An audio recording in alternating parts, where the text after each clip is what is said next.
নমস্কার, আমি Tanushree Mitrapal, reiki master teacher. আজকে আমি যে বিষয় নিয়ে আলোচনা করতে এলাম সেটা হচ্ছে তৃতীয়ার দিন আমরা কি রিচুয়ালস করব।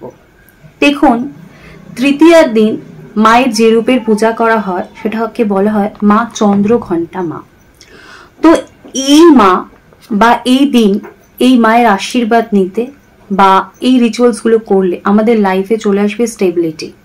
আপনার লাইফে সাহসিকতার যদি অভাব হয়, আপনি কোনো কর্ম স্টার্ট করতে পারছেন না, আপনার মধ্যে সেই স্ট্রেংথ নেই, আপনি সেই এনার্জি ফিল করছেন, আপনার মনে হচ্ছে যে জীবনে কোথাও কোথাও কিছু আটকে রয়েছে কিন্তু সেটাকে ঠেলে বেরোনোর মতো ক্ষমতা আপনার নেই, বা আপনি জীবনে এমনভাবে আটকে পড়েছেন কোনোভাবেই নিজেকে সেই জায়গা থেকে মুভ করাতে পারছেন না, কিছুভাবেই নিজের লাইফে চেঞ্জেস করতে পারছেন না, তাহলে এই তৃতীয় দিনকে এই টিপসগুলো আপনাকে অ্যাপ্লাই করতে হবে, এগুলোকে মিস করলে চলবে না।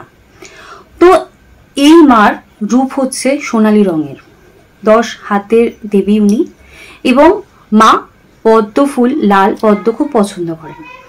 এই দিনকে আপনি কি মন্ত্র জপ করবেন এবং তার সাথে সাথে কি করবেন সেটা বলে দিচ্ছি। এই দিন আপনি চালের সাদা ক্ষীর বা পায়েস আপনারা মাকে ভোগ দিতে পারেন। তার সাথে সাথে বলবো যে জীবনে যেরকমই কষ্ট চলুক, সাংসারিক কষ্ট বা জীবনে যে কষ্ট, সকল কষ্ট থেকে মুক্তির জন্য আপনারা এই দিনকে পিঁপড়েকে খাওয়াতে পারেন আটা এবং গুড়। তার সাথে সাথে যে কোনো গরিব ব্যক্তিকে আপনারা প্যাড়া খাওয়াতে পারেন। আর এই দিন মনকে শান্ত করার জন্য, লাইফের সকল সমস্যাকে ভালো রাখার জন্য যে মন্ত্রটা জপ করবেন আমি বলে দিচ্ছি, সেটা লিখে নিন। সেটা হচ্ছে ওম এম ক্লিং ক্লিং মা চন্দ্রঘণ্টায় নমঃ। ওম এম ক্লিং ক্লিং চন্দ্রঘণ্টায় নমঃ। এটা মন্ত্রটা 108 বার জপ করার পর আপনি আপনার মনের যে সমস্যা, মনের যে কথা, সেটা মাকে জানান।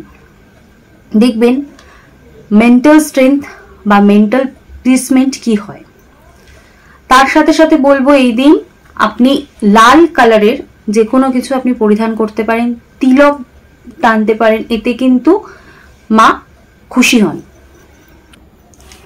নেক্সট যেটা বলবো সেটা হচ্ছে আপনি ফার্স্টে স্নান করে নেবেন, নিয়ে 1 বাটি জল নেবেন, তার মধ্যে 11টি গোমতী চক্র নেবেন, তার মধ্যে সিঁদুর দেবেন এবং আপনি সেই গোমতী চক্রগুলো জলে ডুবিয়ে রেখে আপনি আপনার ঠাকুর ঘরে রাখতে পারেন, মন্দিরে বা ঠাকুর ঘরে রাখতে পারেন। এটা আপনি রেখে দেবেন। এটা যদি ধরুন হাজব্যান্ড ওয়াইফের মধ্যে চরম অশান্তি হচ্ছে, ডিভোর্সের স্টেজে চলে গেছে, সেখান থেকেও কিন্তু রিলেশনকে ঠিক হয়ে যায়।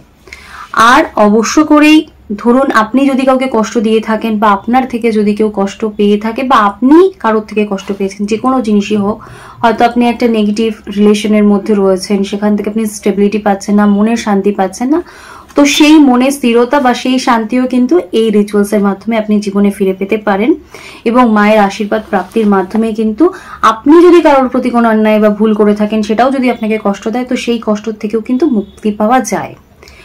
আর প্রত্যেক দিনের মতো আজকেও মনে করিয়ে দেবো যে যারা আমার চ্যানেলে ভিজিট করছেন তারা প্লিজ আমার চ্যানেলটা সাবস্ক্রাইব করে নেবেন, আমার ভিডিও লাইক করে নেবেন, যদি ভালো লাগে তাহলে সাবস্ক্রাইব করে কমেন্টস করে দেবেন। আর ইনফরমেশন যদি ভালো লাগে তাহলে আত্মীয় স্বজন, বন্ধু বান্ধবের কাছে শেয়ার করে দেবেন। আর আমি কিন্তু প্রত্যেক দিন আপনাদের জন্য ভিডিও নিয়ে চলে আসি, তাই আমার ভিডিও দেখার জন্য আপনারা অবশ্য করে বেল আইকনটা প্রেস করে দেবেন, কারণ আমি কিন্তু আপনাদের জন্য প্রত্যেক দিন নতুন নতুন টিপস নিয়ে আসি, যেটা আপনার জন্য নানা রকম সমস্যাকে আপনারা সহজেই ঘরে বসে সলিউশন করতে পারেন।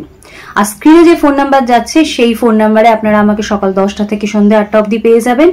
শুধু অষ্টমীর দিন বাদ দিয়ে প্রত্যেক দিন সকালবেলা আমার অনলাইন ক্লাসেস চলছে, কিন্তু অ্যাডভান্স বুকিং করার পর। তাই যারা আমার সাথে ক্লাস করতে চান তারা ফোনের ওই নাম্বারে কিন্তু আমার সাথে বুকিং করে নিতে পারেন। এছাড়াও আমি স্যাটারডে এবং সানডে 5:30টার সময় লাইভে থাকি, আপনারা লাইভেও আমার সাথে কথা বলতে পারেন।